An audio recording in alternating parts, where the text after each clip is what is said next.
Welcome, everyone, to the Modern Day Overthinker podcast. My name is Colin, and I am your host.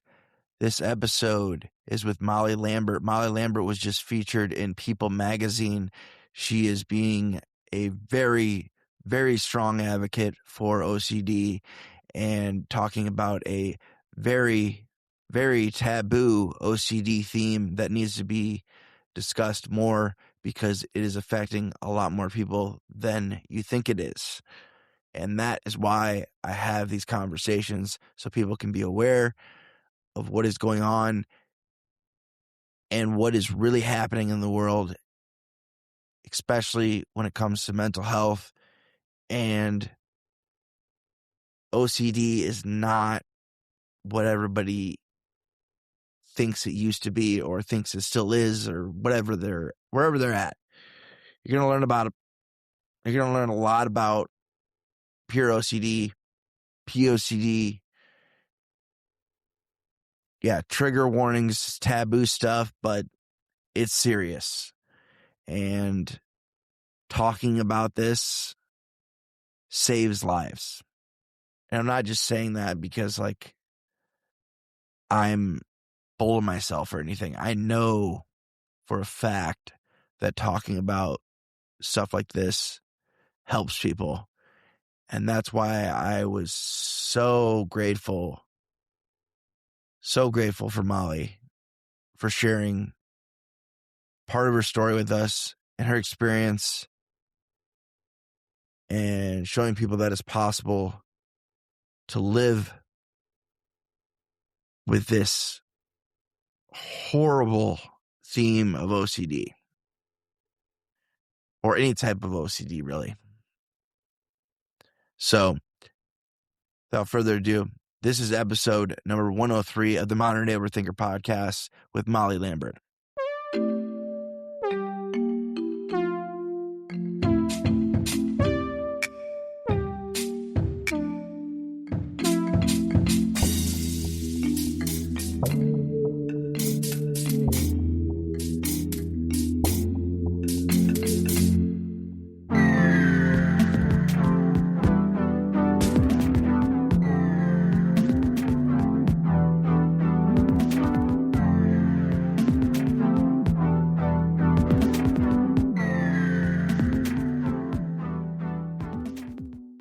Welcome, everyone, to the Modern Day Overthinker podcast. My name is Colin, and I am your host. This week's episode is with Molly Lambert. Molly, thank you for joining me from very, very far away. Very far away. Very far away. On a Across the pond. Across the pond, as they say. Yeah. Well, Molly, I wanted to give you a chance to introduce yourself. I know you've been very busy lately.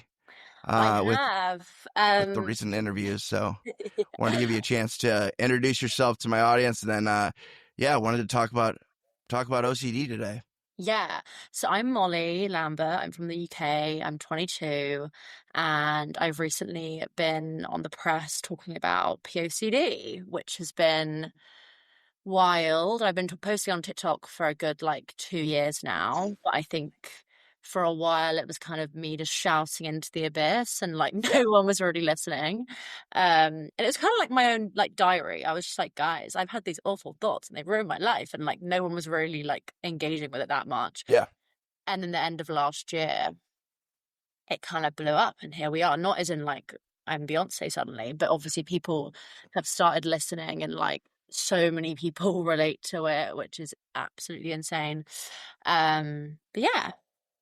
You want to give a simple explanation of or description of POCD, because some people think pure OCD, and then there's pedophilic OCD. So I know there's a little bit of a confusion with the a lot of acronyms. So There is, yeah. I think a lot of a misconception that's been across the press is that POCD is something that's almost separate from OCD, and it's like Yeah. I was diagnosed with POCD, and like I have this like pedophilic It's a disorder. subtype. Yeah, which is just obviously we know that it's not true, and it's subtype, and it's a theme within OCD. And like all OCD themes, it's super irrational. So like the same way that someone might think that like their, I don't know, sink is dirty and they clean it 15 times, that's irrational. We know that, obviously. And like when I was 14, me thinking I was a pedophile is completely irrational. And like that's the same thing. And obviously those things sound so different. And like for the public and people that haven't understood OCD before, it's like, why the fuck have you thought that? That's insane. But Yeah. it's like the brain process is the same. And like I didn't just have pedophilic intrusive thoughts, it was like harm, relationship, moral, real event, basically everything that I could find scary in the world I Yeah. was thinking about. And I was 15. Like Oh, I yeah. couldn't have been a pedophile even if I wanted to be. I was 15. Like it's completely Yeah. irrational. And yeah, sorry, that was a bit of a ramble, but No, you're good. You're good. I could do the same thing. I like to ramble, so I totally understand. So yeah, it's a theme that I have definitely heard a lot more about the last few years. A lot of people have come out and talked about it. Mhm. I have, I have friends in the OCD world that I've met online, and one in person that had that theme, and actually had a friend that had postpartum OCD, Mm, and yeah. because she didn't have OCD, she treated it. And she's actually a therapist, and then Oh, all of a sudden, boom, it clicked mm, when it came to having a child, and yeah, things got really bad. yeah. But I wanted to go back to that age when you said 14. That rang a bell with me because that's when mine started too. I think Mhm. it's like that weird time, like you're of growing up, and everything's weird anyway. So it's like, let's just make things even weirder Yes. by Yeah. giving you OCD. So yeah, that's kind of, yeah, it's that's like somewhat common, but not everybody has that. I know some people I've talked to, they're like, yeah, I had OCD like when I was 5. I'm like, how do Yeah. you remember that? Yeah. Uh, Yeah. but everything was pretty smooth until about 13, 14 for me. Yeah. And then it just hit me like a bunch of, like a train. Yeah. And, I and I think was like, what do I do? yeah, I think that's because A, hormones, and Yeah. B, I think you're becoming so much more aware of the universe. Like I well, actually probably a good 5 years before that, but like I was starting to watch, true crime stuff and like Yeah. hearing about like sexual relationships Oh, and yeah. all of that stuff. I always obviously had an anxious brain and I had an OCD brain because that's the way that my brain operates. And I was always really, really anxious as a child. And I would, Like a worrier. yeah, and I would like, I Yeah. kind of would obsess over like kidnappings and like, um, death in my family and think things were going to come true if I didn't Yep. plan them. And like, that's looking back, obviously really typical of OCD, but like, I was just labeled as like a bad sleeper or an anxious child or like Yeah. a bit of a crazy child. So like, I think as I was getting older and I was learning that like pedophiles exist and people get raped and like people get murdered, when you think about it rationally, it's no wonder that my anxious brain didn't go, what if I could do that? What? Because and also as human beings, I feel like I'm shouting now in my work, but um, we know like what crimes exist, we see them, we hear about them, we hear about the specific like gruesome details, and like it's horrible. So for like a young teenage person, like I knew what these things were, so my brain was just replaying them out in my head and going, Yeah. oh, that's really scary, isn't it? And like what would happen to you if you were to do that? Not because I was sitting there fantasizing about children or like Yeah. about what I wanted. Like that's not what it is at all. And obviously that's when you put on paper pedophilic intrusive thoughts or thoughts about harming children, it sounds mental. Like I'm so aware of that. And that's like why we have to do this, because it's not what it sounds like. And it's Exactly. actually so much bigger than what it sounds like. And it's fucking scary and it's killing people. Very scary. Yeah. Yeah. Especially like, well, I wanna start with when you first started having realizing that maybe you had OCD. You said you weren't diagnosed until a couple years ago, right? Yeah, as in my first like kind of like first POCD spiral and then like taboo like thoughts Yeah. was when I was 14, 15. I didn't get a diagnosis until last year, so like 7 years Jeez. later. But it wasn't because I was waiting that amount of time. But that's kind of people might think that I was like, I don't know, but it's because I didn't know that I had it or like what it was for like a good 3, 4 years. And then I like had therapy and then I was like, I think I want to get this like diagnosed and like have I think the clarity is so important, isn't it? To like know what you're experiencing or kind of put what I experienced in like a box and be like, I know what that was now, instead of being like it to be ambiguous, you know? And Um, all Yeah, and also it's just difficult because um you don't know how people are going to react. So you're probably a couple years there. You were like, I'm not, because from what I've read, I watched the interview you had as well. Mhm. You said something about like, I just kind of was vague about it and just said like I had dark thoughts, and then eventually you were just like, I gotta rip the Band-Aid off. I gotta tell him Yeah, like, to my therapist. Yeah. yeah, Yeah. Like, because I think, and I get a lot of messages now saying that people kind of go to their therapist and they're talking about it, but there's like a few themes that they can't bring themselves to say. And Mhm. I obviously relate to that and I completely empathize and I get that, but it also makes it so much worse because then you're kind of healing, but you're also you're lying in your head to Yeah, them, and then you're kind of creating more shame. you're And hiding it. yeah, and then like the biggest thing for me, and like where a lot of my shame came from around all these thoughts was I felt like I was lying as a human. I felt like I was around my family and friends, and they had no idea what kind of person they were around, and you know they would all hate me if they knew what I was really Yeah, thinking. So therefore, all my relationships are lies, and that like that shame is just like like it sticks with you, doesn't it? And it's like yep. if you get the help and you find the help, that well, I like to say this, that therapist would have heard it all before and would have also, hopefully been trained to understand that OCD isn't just a specific theme because it's like it's a brain process. So like everyone that I speak to, I'm like, I urge you just to say everything because they've heard, even like the thoughts you're like, oh, that one's extra weird. Like they're all fucked up and they all make Yeah, no sense. And like, if you keep certain ones that are really bothering you and really hang over you, it will just create more shame. And it's just like, yeah, it's the worst. But yeah. And when it comes to OCD and your theme's not starting that way, mm, I had a similar.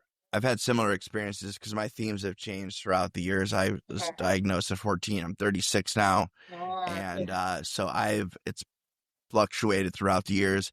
And you said something in one of the interviews in the interview that I watched that said your OCD basically chose the worst thing that you could be, and I yeah, was like, let's do that.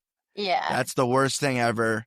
Like this is final boss OCD. Final boss. Like, Ah, because even like, and I was saying this, I don't know if it was on the same interview, but I was saying like, when I would have like murder thoughts, that was like, whatever. Like, but compared to how I felt towards the pedophilic and the sexual ones, like, though, I think because obviously, I guess sexual thoughts, they have so much more of like, a disgusting feeling and yeah, so taboo, obviously, because those things are awful.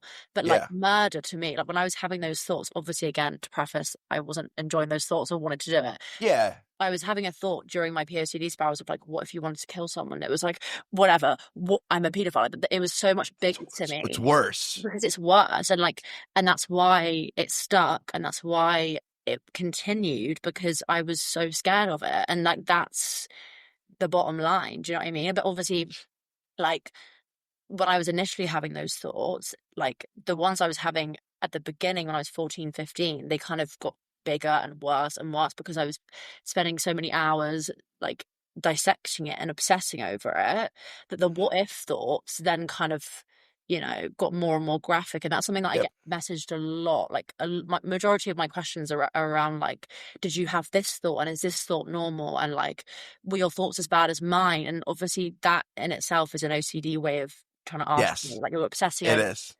so like that's the answer. Like, and Reassurance. yeah, and like that and I get it because I remember like a few years ago being like, well, maybe my thoughts are different and maybe I don't Yeah. have OCD and maybe like I'm actually just a sick person and like no one would have this graphic image that I've just had. Like that's disgusting. And like, but they all come from the same place and they just take different shapes, but it's all the same part of your brain that just can't accept that danger isn't the way that you're perceiving it, you know?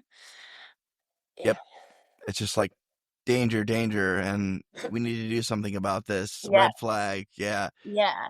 The, Let's worry about this. Let's ruminate about it. Let's research it. Like we were talking about AI before he got on here. That is one dangerous thing when it comes to OCD. Like I was saying earlier, I love AI, but it can be very bad when it comes to like seeking reassurance. Uh, yes. and I've used it. I've done it. I'm guilty of it. Yeah. I was doing it last week. I'm not even gonna lie. Yeah, I probably did it yesterday. Yeah. So it's very common. And it's very something I wanted to talk about a little bit because there's actually, I don't mean, I'm not gonna name what it is or say anything what it is, but, there's actually, I don't know, an influencer advocate, that's actually got investors, I think, and he created an AI chatbot for people with OCD. Yes, I think I actually spoke with that person, or I He used, probably did. yeah. Yeah. And I'm not gonna lie, I think I did. I don't know if it's necessarily this person, but I definitely was promoting at some point it's like a OCD like tailored chatbot, and then I Yeah. kind of was like, actually, do I want to endorse this? And also like, you know, how credible are they? Who knows? Maybe they have got professionals that do input information into them. Yeah, there's professionals Yeah, involved, but yeah. at the same time, it's like, It's this. It's yeah. It is. It's programming you to stay in a loop, isn't it? And like yeah, I've learned now that when I'm getting into a spiral, I have to just go and do something entirely opposite. Like if I'm laying in bed and thinking about like, did I ever do anything really awful to a child when I was younger? And like I'm like, okay, bitch, this is too much. So I like, get up, I go yeah, for a run, or like I go call my friend about our friend gossip or anything that's completely opposite yes. that isn't seeking reassurance The because phone like is your friend. Yeah, have a conversation with somebody. yeah, just remove yourself from that brain. Obviously, it's really easier said than done, but like, Oh yeah, physically removing yourself from that spot if you're in your room, like just remove yourself because it's so easy, isn't it? And like, and no matter the answer you get from ChatGPT, it will never feel certain enough, like ever. Like that's the whole stick. yeah. There's always going to be doubt. It's you Yeah. can't. I wish everything was black and white, but it's I've seen so much gray, and No, I know, I I can know. find all the gray and all the doubt. I can. It's just the way my brain works too. So I totally Yeah, get it. yeah. Uh, so I wanted to talk about your experience so far with ERP. Uh, so what have been some of your, if you don't mind me asking, what have been some of your exposures that you've had to do that have been helpful, that have been probably scary because most exposures are scary. Um, just Well, curious, because it's one of those things where it's like, where do you start with the exposures? Because it's not as easy as like telling someone who washes their hands a bunch of times, stay away from wash your hands. You can only wash your hands 3 times in a day, yeah, and you have to stick with that. And that's a little more easier to wrap your brain around. yeah. Does that make So sense? I actually, sorry to disappoint you, I actually haven't done ERP therapy before. So I've No, that's okay. That's okay. yeah, so I had talking CBT-ish therapy Okay. like 3 years ago, and then I had hypnotherapy, which was wild. Okay. Was it last I year? want to hear more about. I want to hear a little bit about that because I've never really Yeah, talked to anyone who has done that. yeah, it was kind of wild. But ERP, I think if I'd known what that was when I needed it, I obviously would. But I think because I wasn't really aware of OCD and kind of what this typical Yeah. um what's it called help is or treatment rather, Yeah. so I kind of just got the first therapy I could when I needed it, so it wasn't like that process for me. But my biggest exposure thing now which obviously is a bit like niche and random, is what I do online, which is quite weird. But I think even the years I was posting about it and, I was getting 50 likes or whatever, Yeah. like it was just helping me externalize it and be like, I am saying that I've had these awful thoughts and it doesn't matter because they don't mean anything. And like that in Exactly. itself was helping me. And like, Less power. yes. And like I was, giving it less power. And like I weirdly don't actually speak about my experience in detail with my like friends and family that much. It's kind of weirdly like just on I the get it. internet. And then we talk about random stuff. Do you know what I mean? It's kind of like a weird, but it then from the internet opened me up to speaking about it more with my friends and family. And like I know it's such a boring piece of advice because it's like, textbook, like, but talking is the best medicine. And like I think with exposures, obviously, contamination exposures, that's a bit more like physical and like Yeah. harm with the knives. And like I obviously have struggled with that in ways. My main thing was the paedophilic, and you can't really expose yourself to the paedophilic theme and the sexual ones. You can in terms of like being obviously around children, and Yeah. I do that quite a lot. Not like but I've been around family, I friends. get what you're saying. Yeah. Whatever. It's a Yeah. difficult thing to talk about this, but Yeah. and I know. I obviously, I have the thoughts. I'm always going to have them, unfortunately. Like, when I'm around a child or I'm around a knife, my brain will tell me those things because that's how I'm predisposed to be. But I now just know that it's bullshit and I can ignore it and talk about Yeah. how much the child's loving doing coloring, and I can just displace it, and like it's a background noise, which is fucking annoying, but it's Yeah. manageable.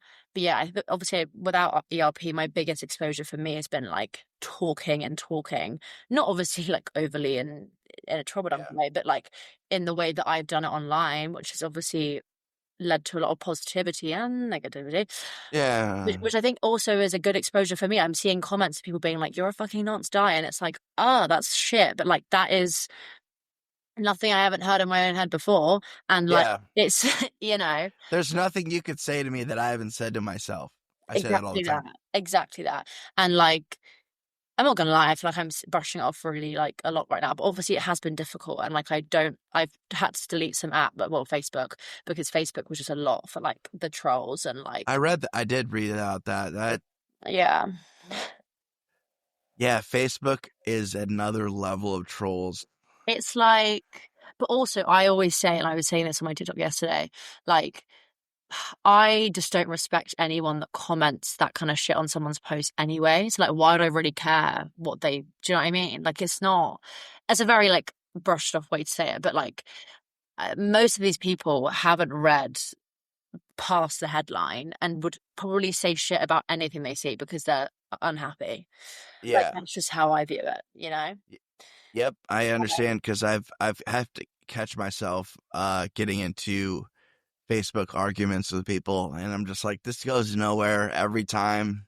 I know, because idiots are idiots. Idiots are not going to be an idiot and then you explain it to them and then go, oh, sorry, I was wrong. But they're never going to do that. That happens. That yeah, like I've actually been schooled on a couple of comments before, and I'm like, oh, I didn't know that. But Oh, not okay. not everyone thinks like that though. Like, No. As in, people are going to die on that hill. And also, I think, and I get it, because I think for some people, the word paedophile or rapist or murderer is triggering. So I understand that people's yeah, reactions can be the way that they are. And like, I think people that are saying in the comments, I'm really confused, like, what is she talking about? That's fair enough, because if because you it have, is confusing. it is confusing. Like, if it's like, okay, you're having these dark thoughts, but you're not a bad person, like, what? How does that work? Yeah, Yeah, and I get that, but it's obviously the comments that are a bit more like, she's this, she's that, die. It's like, that's just, you're just not a nice person, so I don't really yeah, care about your opinion. Do you know what I mean? yeah. No, I know exactly what you mean. Yeah, and you've had to get used to that. So you started posting about it a couple years ago, so you've been getting comments. Obviously, more comments now than ever. Yeah, I I would. mean, it's been like, I think it was last August I got my first like blow up of hate. And to be fair, looking back, I remember actually I was at a festival and I was like obsessively reading them on the way home, and I was like, oh my God, like this and that. I think that was was my first time obviously properly experiencing that hate. And I was just like, oh my God, people in the world think that I'm something that I'm not. And like, Yeah. but I think the more that I'm doing it and the more that it's kind of getting publicized, weirdly, I'm like, I've had it all now. So like, what is there to really upset? I don't know. So it's a very weird feeling, to be honest. But Yeah, because some people just aren't going to get it, but the majority of people that I've talked to about OCD, and when it comes to like harm OCD or yeah, taboo OCD, yeah, uh, most people, if you explain it to them, they get it. Uh, yeah. and also, like we were saying earlier, like with a therapist, like if you're like for people, anyone listening or anyone who hears this, like if you're scared to say something to a therapist, and you're not comfortable with that therapist, one, you may need to get a new therapist. Two, they probably have heard way worse than what you're about to tell them. Yes, yeah. There's been nothing like I've bounced around a few different therapists, but I have one now that I really like. Shout out to her. She'll be listening. Um, she listens to all my podcasts. Oh, so Um, cute. but yeah, she's like my number one fan. Uh, but with her, she's heard it all. Like I can say, like there's nothing I've said that where she's like, oh, like That's a new one. Yeah, yeah, that's a never heard that before. yeah. No, and even if it was a new one, I don't think she would say it like that. She's pretty honest though. And um, it's funny because like I have like this like weird sixth sense when it comes to mental health and noticing things and being observant. And I'll notice stuff like where if she gets like real anxious about something and or she's like overthinking something, I'll call her out on it and she'll be like, I'm the therapist. she's like, she doesn't say it like that, but we have talked about me eventually going back to school and being a therapist because Oh, I'm really? pretty good at it, and I would like to do it, but my biggest hurdle is school and going back to school. I haven't gone to school in many years, so I'm kind of like so it's crossing that bridge, but You should. You so should. And also, like, um, yeah, I want to do it. I just have to yeah, figure that out with because I have a career and everything, yeah, so yeah. I need to balance that out. But there's graduate programs where I can go to school and still work and I was gonna all say that good it's stuff. already so many hybrid like things now.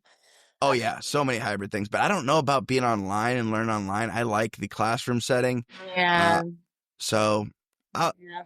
I'll look into it further. But for now, I'm going to keep doing the podcast and keep doing trying to do more content on the Instagram page. That's Yeah, been you should. It's uh, obviously helping people. yeah. So anything I can do there in the meantime is what I'm going to do. But yeah, coming back to the being afraid to say something, like yeah, I remember the first time I had like a taboo intrusive thought, and I was actually um it was when I was like 21, 22. Hmm. And I was like, because the theme kind of switched a little bit, and it was like, well, yeah, what's the worst thing you could think about? Like, and it got there, and I remember like I got to a point like I didn't want to tell anyone. So I was like, no one's gonna understand this, no one's gonna get it. So I ended up one day I was living at home at the time, and I was like, you guys got to take me to the hospital because I don't want to be here anymore. Oh my Like, gosh, yeah. yeah, and they didn't really know. My parents didn't really know like what the context of it was, but they knew I was serious, and so they took me. And I remember saying something to finally like opening up about it and saying something to the nurse, and the nurse is like she gave me reassurance, but like positive reassurance because there's differences. Like, and I've learned that too. Like with reassurance, everybody's like, "Don't give reassurance," but there's certain times where it's definitely it Yeah, makes sense. yeah. And she was like, I don't know how she said it, but she's like everybody has those thoughts, has thoughts like that. The thing with people with OCD is it sticks.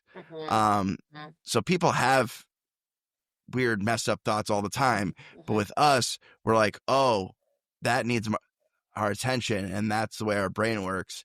Because we want to problem solve, we want to dissect it, and we want to see what the issue is, Yeah. and And understand it.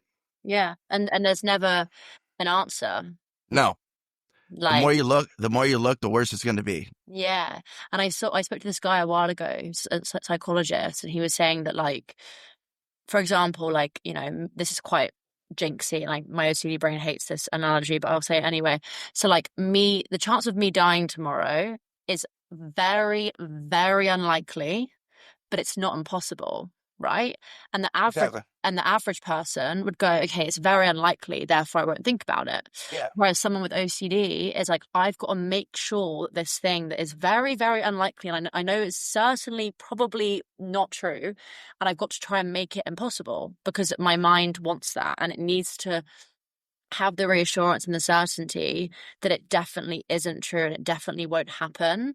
But that's not possible with anything in life. Like, anything is possible. I'm a human being. I could be a murderer. I have the like, that's the bit. And for someone with OCD, they can't accept that, so they obsess over it. And then by obsessing over it, the thoughts get more and more and more, and the possibilities of what could happen get bigger. And that analogy for me was like, that's exactly it. Because, even me saying that right now about how I could die tomorrow, I'm even thinking now, oh my God, why have I just manifested that? Like, that's how my brain works. But it's not that it's actually going to happen, or there's a chance. Do you know what I mean? Or like my roof's going to cave in, or like, yeah, something like that. Yeah, Like, it's possible.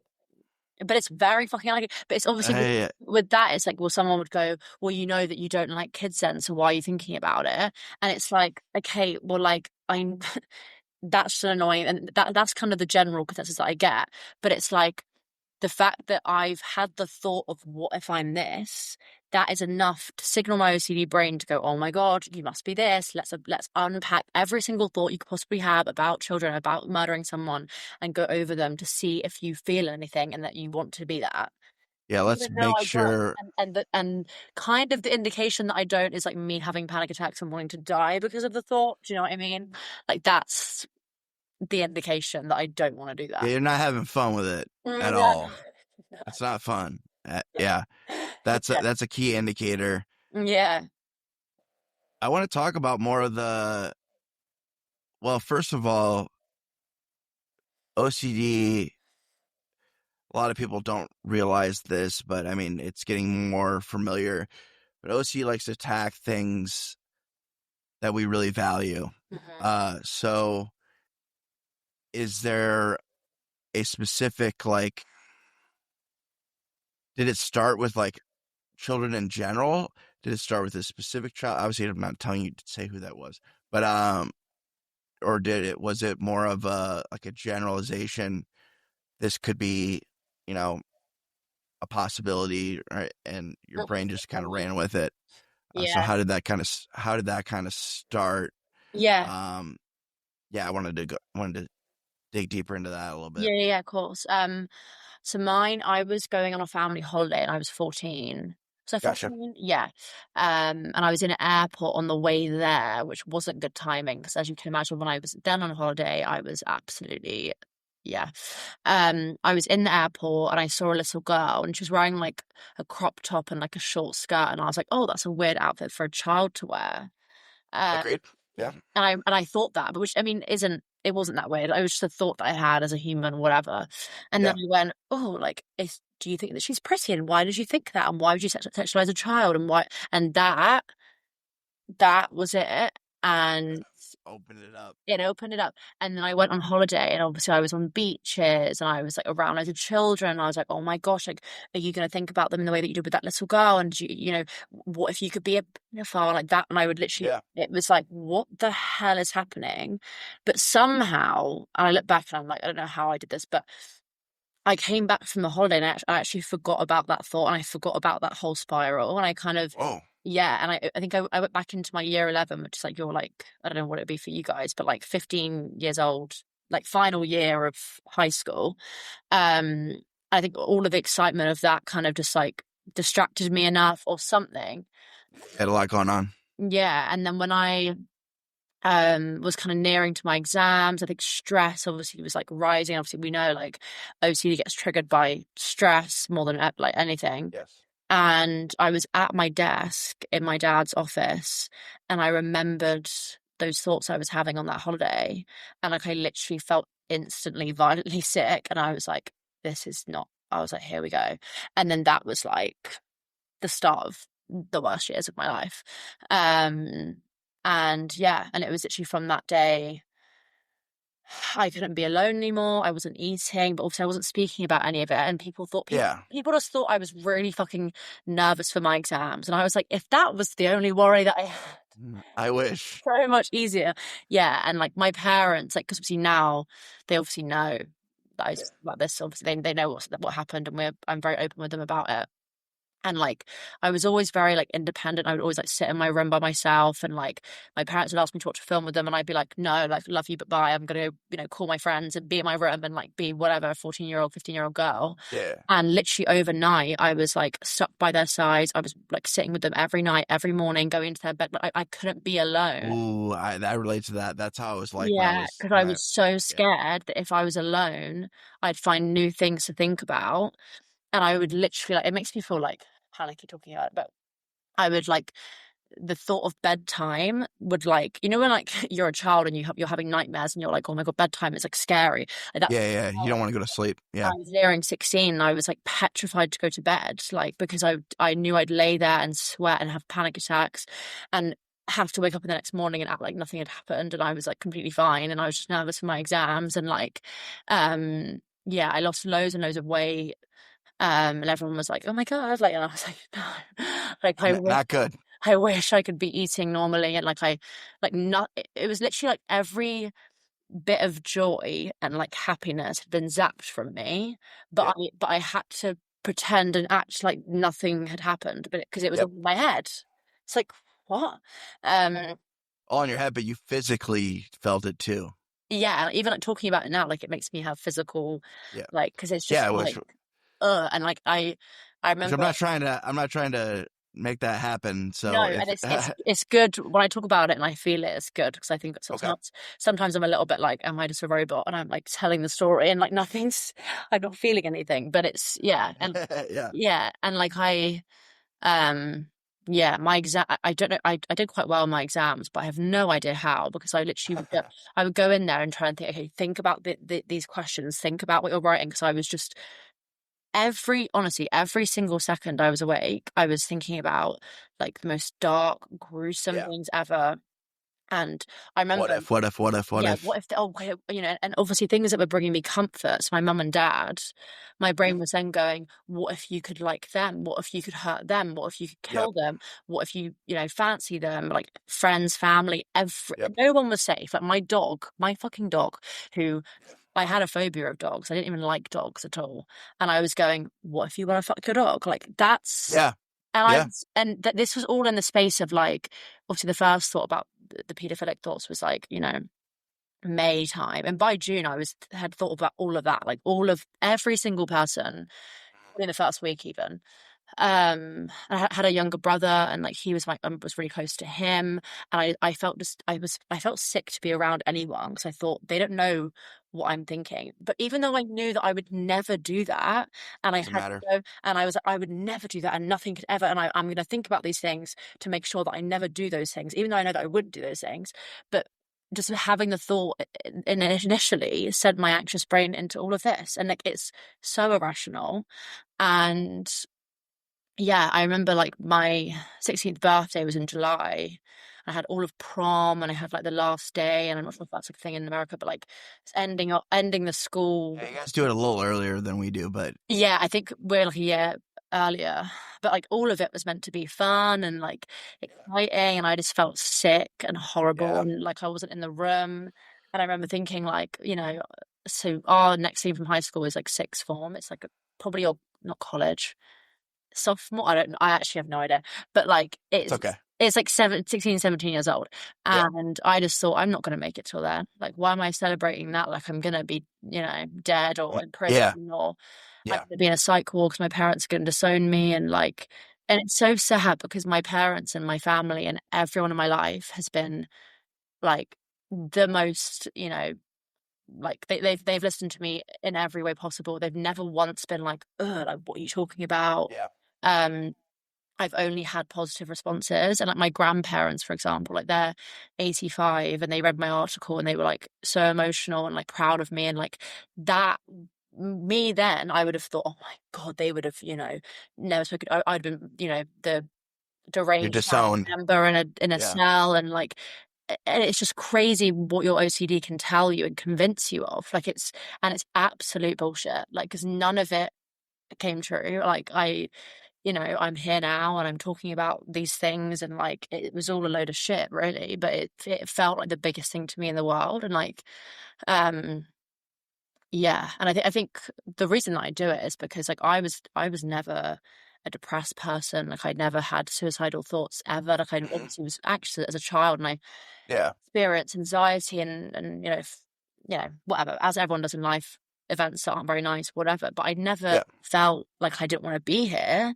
Yeah. Within about 2 weeks of having bad OCD spirals, I was like, yeah, I'm done. Like Yeah. and that took me there. And I wasn't, and if you're someone that, has depression too, or has a bad home life, or doesn't have enough support around you, you don't stand a chance. And that's the scary part because of how, like, Scary. yeah, it's so isolating. And I honestly felt like the only person in the entire world that Absolutely. was, yeah, I know you relate to all this, sorry, but like, No, it's okay.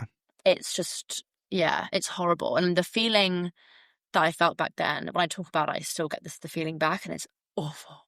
But it's just another reason that I keep talking about it and like I keep doing it, because it's just so scary. It's so scary. And yeah, there's so many people that are probably not hiding it, but they're masking is Yeah. the word I like to use. Yeah, And man. Yeah. they're just like, I'm gonna die with these thoughts. I'm not giving anyone permission to access that part of my brain. And it's because you're just so scared. You're just like, Yeah. because Yeah. it's literally like when it comes to taboo themes, like it literally goes, yeah, like murder, rape, pedophilia, Yeah. all of those. It goes, what's, like we said earlier, what's the worst thing you could do? Yeah. And let's obsess about that. Yeah. Because And like, sorry. you're good.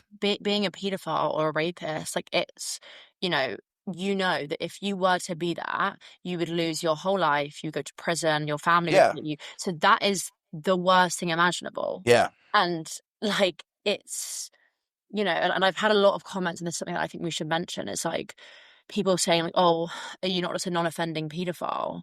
And it's like the difference between a non-offending pedophile and someone with POCD is a non-offending pedophile may feel guilt and know that it's wrong, but they still enjoy and love the thoughts. Like they might feel guilt for having them and loving them and know, okay, I'm not going to act on these thoughts, but I do love it and it arouses me, and I get arousal from it and like desire. That's a different kind of sickness. Yeah.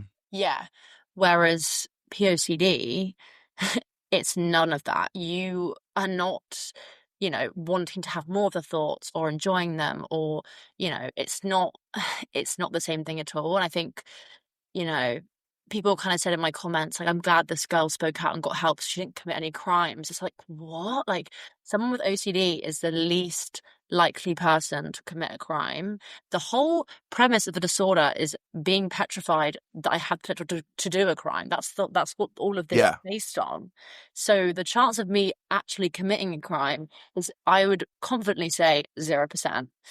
Because, it's just, yeah, it's obviously, and there's so many layers to it, and I get why things can be misconstrued. Yeah. But I'm hoping if anyone is listening to this podcast or this video or whatever, like, and you maybe weren't educated before, like, I hope it's like given some insight into kind of the way that because, when I was 14, 15, I was with my parents in their bed, struck with so much fear, it wasn't because I was having pedophilic thoughts about children. Like, that wasn't the reason. Like, I was an anxious person that was scanning for every part of Scanning. Good danger. word. Yep. I was scanning for anything that I could obsess over, Yep. because that's what my mind was at. And like, you know, yeah. And I think I wanted to kill myself because of how much pain I was in. Yes. I also wanted to kill myself to protect other people. And Correct. when Yep. you think about that, it's like, and I always say to people that gem me, I'm like, you're such a good person that you're obsessing to this point about being a bad one. Like, that's, do you know what I mean? And Yeah. that should be the evidence that you're not a bad, Should be. but it's not enough. And that's the, but I want, like, I think I try and make a lot of my videos on TikTok and stuff, like positive ones, because I think there's Yeah. a lot of like fear mongering of, I'm never going to be the same again, and like OCD is because it obviously is not a cure and there's no No. end to it, and that's a really scary thing to wrap your head around when you're in it.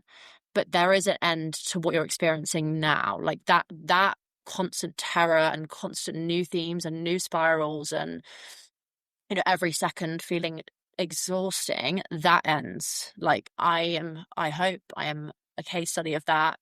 Like, for me now, my OCD is like a background noise. It's fucking annoying and rude and inappropriate, but it's there, and it's Yeah. Yeah. there. um and I try and make my videos, obviously I reflect on what I used to feel like, and I talk about that because that's important for people to like see that as well. But like, it's it will end. It won't end, but it will end, and like, you learn to cope with it and it becomes part of you, and it's not something that takes over your entire brain capacity every day. And I remember thinking when I was 15, I'm going to be 55 and I'm going to have a family and be thinking about this still, and I'm never going to get Yeah. away from it. And that was the toss up. I was like, okay, either I just kill myself or I'm 50 and having to think about this still. Like, that option sounds exhausting. Yeah. I don't do Exhausting. that one, and that is, I can't really fathom now. That's how I was thinking at the time, Yeah. but I was. And I hope that anyone listening that is lacking hope, that like, I give you that in a non, like, my life's so amazing, look at me, as in like, Yeah. you can survive it, and it's like, it's not going to be this way forever. So what? Yeah, that's a great point. A lot of great points there. As far as your approach to recovery, because you're Yeah. not, because you're kind of you're always going to be in recovery from OCD. It's like, because you're not going to get cured. Yeah. And if you do, let me know and how that works, because I would love to figure that out. I would love to First be person cured. to be cured. Yeah, let me know how that goes. But yeah, if you continuously, I was going to ask you about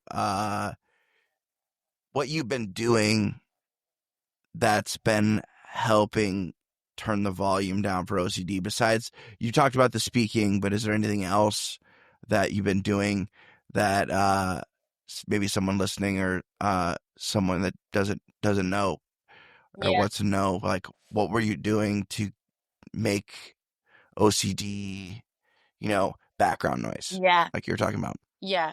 I think obviously, as I mentioned before, the main part for me is the talking, but I think that is a kind of like the biggest thing. But for me, I think this also is a bit of a time thing. I think as over time you Yeah. learn, I've learned what an OCD thought looks like, and I can like recognize it. So like, I always, Label.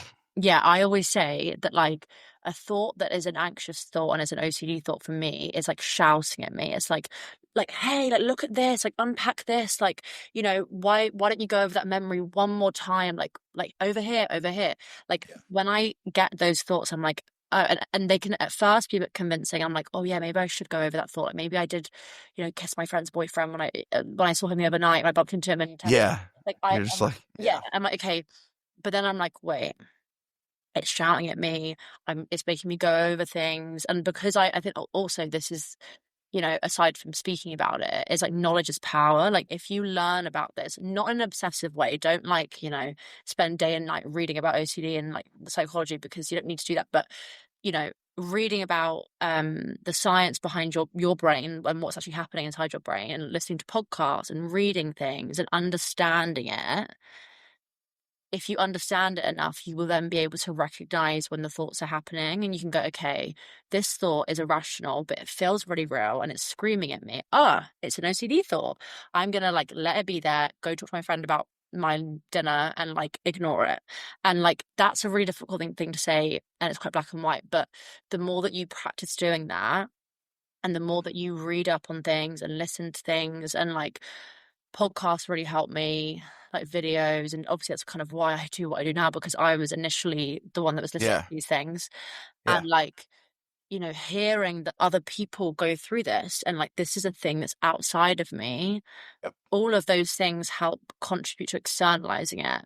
And yes, talking about it is a big part of that, but if you're not ready to do that, that's completely understandable, and it's like not, you know, necessary. But reading and understanding and engaging with things that are like helpful to see your disorder outside of you Mhm. is like my biggest piece of advice, because it's so in there, and you sort of try and make it there and be like, oh yeah, you're going to be here, but it's not to do with me. And like, yeah, I think knowledge is always power, and like in a healthy way, obviously.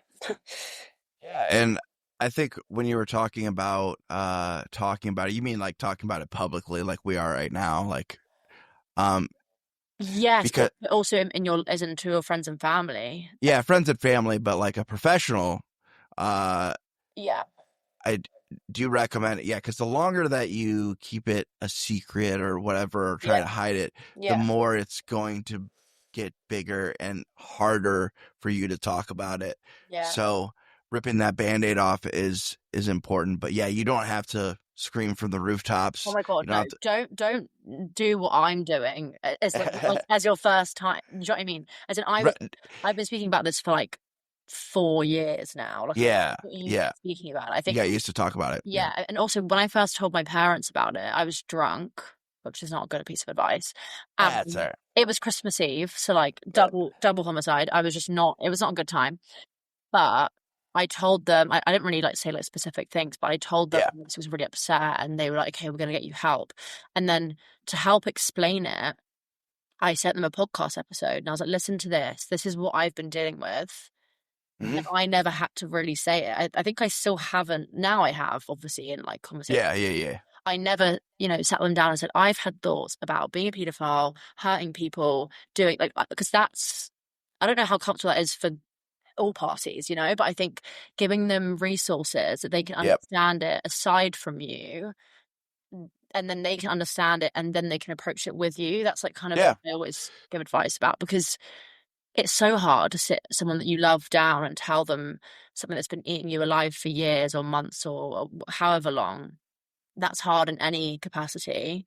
So I think, especially with something that's a bit more complex and has, you know, the potential for someone to misunderstand, I think giving them a piece of media or a resource that they can like digest it themselves prior to you, separate from you rather, is my biggest piece of advice with that, because it's, Yeah, that is a good idea. That's a good entry level way to yeah, start the process yeah. of opening It's up obviously about not it. funny, but like almost like soft launch your OCD in this way, and like, and you don't have to be like hard launching it in terms of like, Yeah. you know, because that's so difficult for you, and also like it can lead to maybe them misunderstanding it, or then you feel like, oh, I've said too much, and do you know what I mean? So Yeah. just kind of saying I've been Over struggling. explaining. Yeah, yeah, and just like kind of saying that I've been struggling really badly, and I think it's OCD, and this is what I've been dealing with, and like that's kind of why I do all the articles and stuff, because people can just go, oh, I relate to this.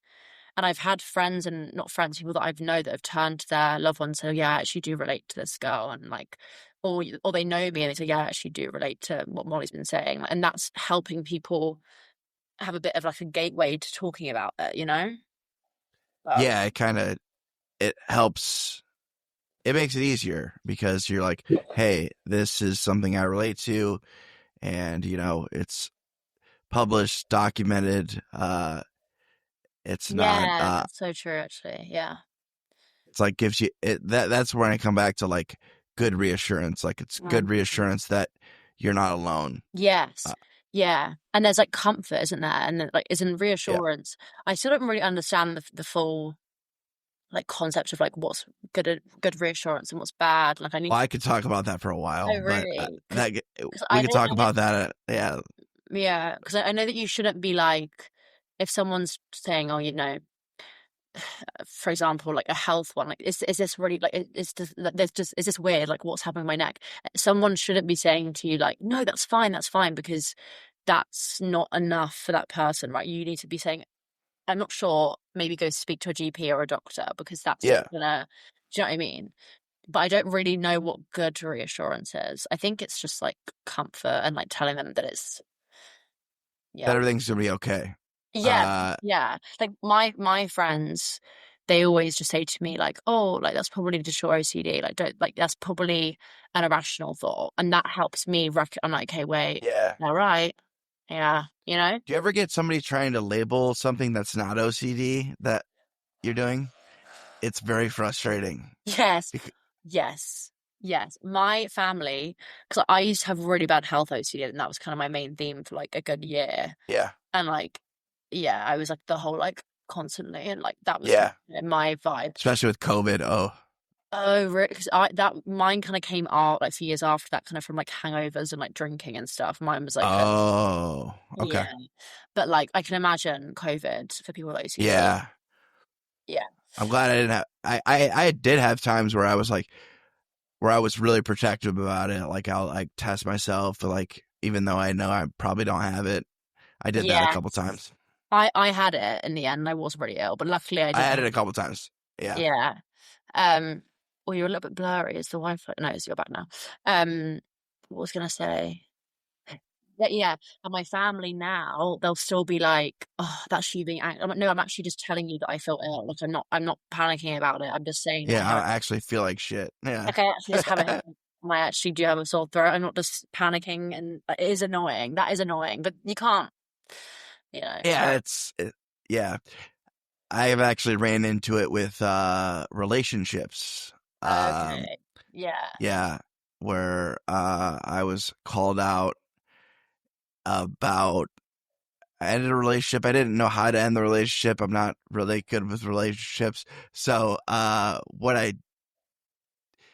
didn't it was right when I came out of treatment Mhm. and I had met someone and there was a lot going on and everything was like new again kind of. Mhm. Mhm. So like Yeah. tackling a relationship was like a lot Mhm. and um it was also a long distance relationship, so Oh, yeah. I kind of had to like break that off and I was told that hey, this is your OCD and uh because and I even asked the person about it because I was like that was kind of messed up. Um but they're like you didn't really give me a straight answer. I'm like I didn't really have a straight answer. I was so confused like about life. Like Yeah. Yeah. I was in treatment for 60 days surrounded by 24 other people with OCD Yeah. all the time. Hell. Yeah. And I made some really good friends there. Yeah. Talk about going to a place where like the first day, literally the first day, I think I said something about like a taboo intrusive thought or something. Mm. And it was the first day and some girl goes, yeah, me too. Oh, and And like, wait, my yeah, people. I'm with my people. And it was just like, Oh, yeah. it's it's wild. Like I'm gonna try to go to the OCD conference in Seattle. Yeah, that's what I'm speaking in. That's the conference I'm speaking at. Oh really? Yeah, but Awesome. it's virtually though, so it's on the Friday, but it's not On been the announced yet. So maybe don't put this in. Actually, I don't know. yeah. It could be announced by then. It's not that it's like I'm fucking a big announcement. But I think they haven't like, Yeah, properly confirmed it yet. But um, that's fine. yeah, We'll cross that bridge when we get to it. yeah. Um but yeah, I would because there's like the OCD conference is actually for professionals and it's for people who want to learn about OCD. It's Yeah. for people who Yeah. have OCD. Yeah. There's like separate speakers and different groups that you can go to depending on like if you're like a professional or Yeah. someone who has Yeah. OCD. Yeah. And you can also like volunteer, and I'm going to try to volunteer so I can make sure Yeah, they you also should. give you a deal on admission if you volunteer. Uh, So that way you don't have to pay as much, but Wait, actually, this is like quite a I don't know. So when I spoke to them today, she said like I can give what is this, the International OCD Foundation? yeah, yeah, yeah. She said that I can like give someone like a free pass to get in, like someone that I know that would want to go. And I don't have anyone that I know if you want to take the pass, obviously I mean, it's like if you I don't want to make you pay if I have a free one that I probably am not going to give to anyone because no one's in America. no Um one's in America. so if you Have you been to? You haven't been to America, have you? no, I have. Oh no, I've been to Las Vegas. Oh, But you. Oh, yeah. We talked about that. yeah, yeah. We can't talk about that though. Yeah, no, no, no. That stays But there. like if you want me, I'm more than happy to set you up with that because yeah, and you obviously like have like struggled with it a lot and like if you want that, I can start it out. But Yeah, I'd appreciate that. Yeah, we'll talk about that.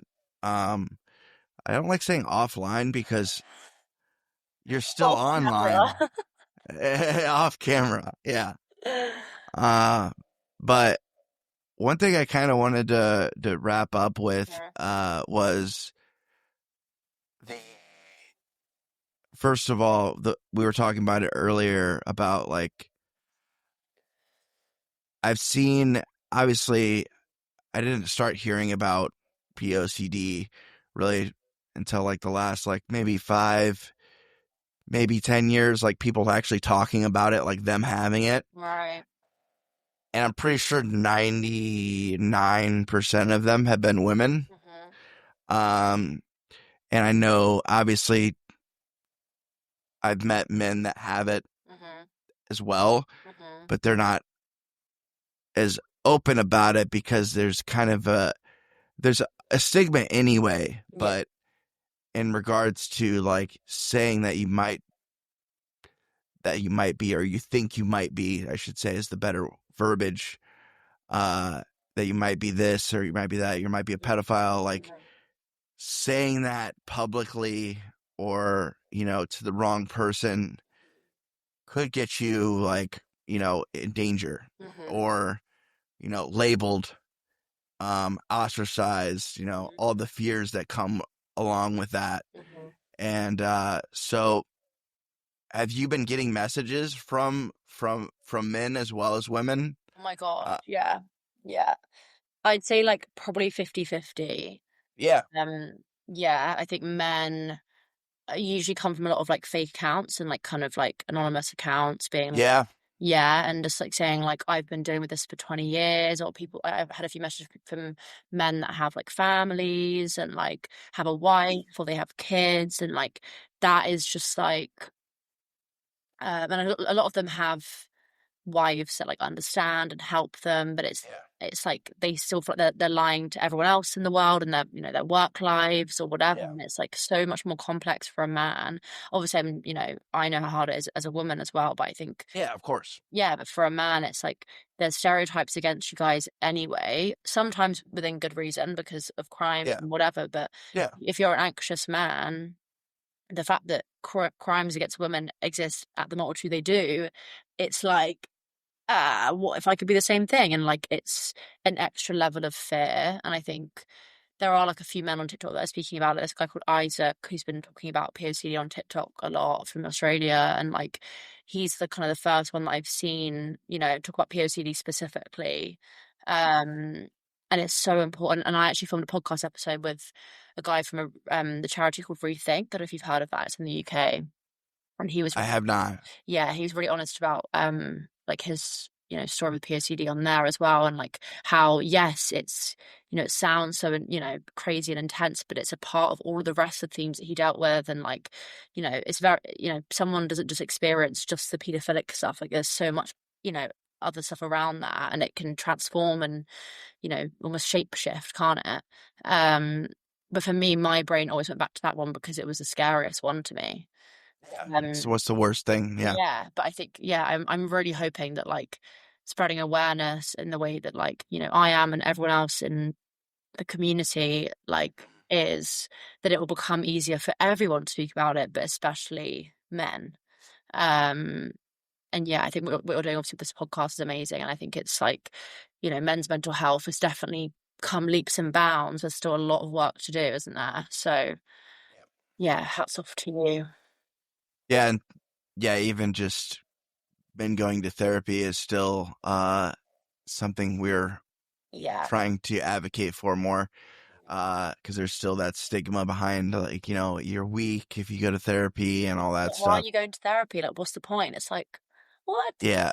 Yeah. Yeah. I would not survive without therapy. Yeah. But good Like, for you though. Like, I think that's also like, I think it's such a good thing because it makes men and any human being be able to like handle life and like be a better person most of the time. Like, it's like an investment. Also, I will say this, that therapy, I'm sure in America as well, is like super expensive and like hard to obtain. So like, can be. Yeah. we're not saying that like, just go get it and like whatever, but it's like if you have the chance The- to, or yeah. even just reaching out for it is so important. It doesn't make you weak or weird, or like, also you go to therapy and it's just you and them. Like there's no one else to answer for. And like, that's the best part. That's why I want to go back to therapy, because I just need that time, because it's just so valuable. But obviously, like I say, it's super difficult to get. Um, but it's definitely worth it if you can pay for it or do it Yeah. in doses or whatever. Yeah. Don't get me started on the U.S. and Oh, I insurance. can't even imagine, because you have to pay for everything. Well, everything, right? Not everything. Oh, If you have health insurance, oh, okay. it depends. But health insurance in America has been getting worse and worse. I work in the industry, so I know, and I'll say that out loud. I Yeah. don't care. Um, it's a mess. Uh, but one thing that's been a blessing, uh, obviously COVID was horrible, but there was a couple things that came out of COVID that were good, I guess, Mhm. for lack of a better way of saying it, and that is telehealth. So the opportunity to be able to use places like NoCD, and there's also other, like, BetterHelp, Yeah. all those different talk therapy Yeah. Platforms. outlets. Yeah. Yeah, because I see my therapist virtually, because in my area, because when I got out of treatment, I was told, hey, if you're gonna find you need to find a therapist. I Mhm. mean, we highly suggest it. Obviously, you don't have to. You do whatever you want, Mhm. but they're like, look on the International OCD Foundation and find somebody that's certified through them, so Mhm. you know that they know what's up, Yeah. basically. Yeah. And so I did that, but there was no one in my area. So Mhm. I had to do the virtual route, and I found someone. She's not super far from me, but it's very inconvenient for me to see her in person. Mhm. So we meet virtually, Yeah. Yeah. and that works for me. And then, Yeah. uh, um, so there are resources, and telehealth, and most of the people, most of the therapists, like, they'll work with you, especially if there's someone that works for themselves and not a practice. They'll try to meet you where you're at and Yeah. see what they can do and what resources they can find. Yeah. But yeah, there's ways around it. Mhm. And also there's a lot of support groups. Mhm. Yeah. Uh, like, yeah, I'm sure you probably already seen. Do you know who Chrissy Hodges is? Rings a bell. Yeah. Yeah, she talks very openly about scrupulosity, POCD, um, sexually intrusive thoughts, things Mhm. like that. Mhm. And she has like support groups, Yeah. and I think, like, to be a part of it's like $10 or something. It's like Right. super cheap. Yeah. Um, That's what I'm and thinking about doing in the UK, but I'm just trying to find the time to. no, I thought about it too. Yeah, the time is the thing. Like, I remember before I went into treatment, I looked, and there was actually like a group that was gonna start. there was a therapist that was going to start one, but it wasn't like, I don't know, available yet, or I'm not sure what the case was. It wasn't really hadn't really taken off yet. Yeah. And also a lot of other stuff was going on. I was at the point where I was isolating and avoiding everything. Yeah. I'm sure you can relate to that. Just like, you're like, well, if I don't go anywhere, I can't do anything wrong. Yeah, I'll think about anything awful. Yeah. Yeah. Yeah. So, but yeah, I got to wrap things up because I got to go to work. Yeah. I need to leave my office. I think and you need to leave work. Yes. Yeah. It's like the total opposite, but yeah. But yeah, I appreciate you taking the time today. I'll be in touch because we got a couple things we need to follow up on. But yeah, thank you for your advocacy, and I hope that you continue to do it and you continue to realize how important it is to speak about it, not only for yourself but for everyone out there that could be suffering in silence right now, and there's a lot of them. So yeah, I really 100%. appreciate it. No, thank you for having me on. I hope it's helped anyone that's been listening, and obviously you and me.